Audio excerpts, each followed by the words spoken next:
احنا في حديقة الكبرتاج في حلوان، الصراحة جميلة جدا فوق ما اتوقع. والدخول ب10 جنيه في الأيام العادية، مش في الأعياد يعني. الأسعار جوه يعني لحد ما سندوتشات 70-80 في الرينج ده. الجو جميل، الدنيا حلوة يعني، مش بيسمحوا بدخول أكل.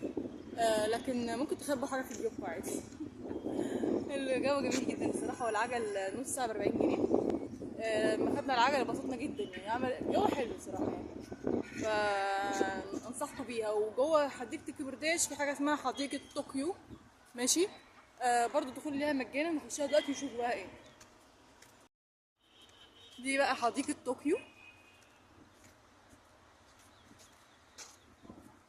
الدخول ليها اهو.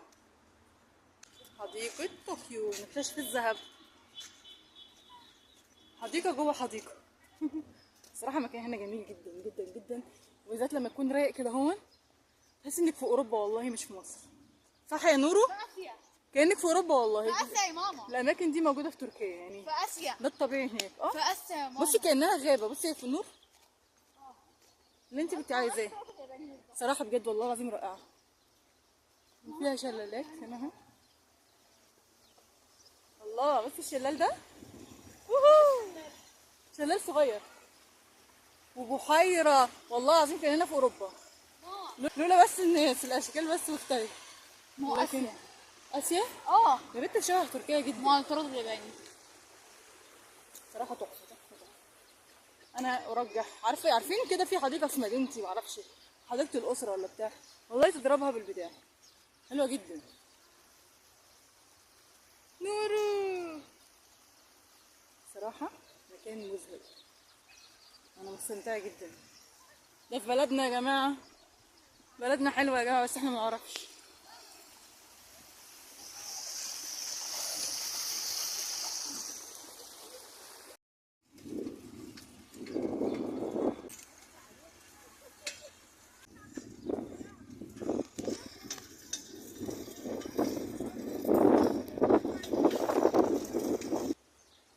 صراحة المكان هنا جميل جدا، أنصحكم.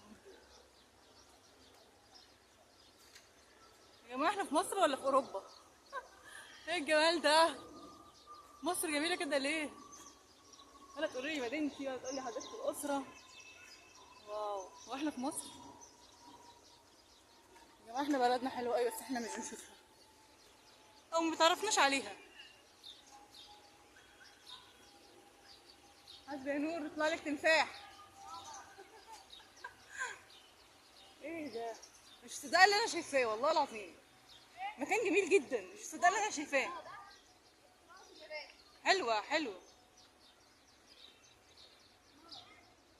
نعم. بصور نفسي يا حاجة، مش صور. خفت وجريت. هاي بوبي.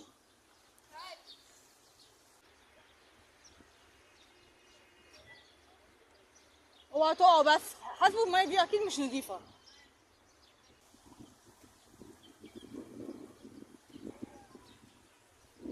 أي مكان فيه خضرة بيبقى حلو أوي لما يكون رايق.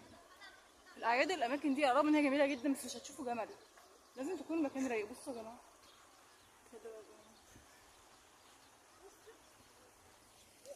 جماعة.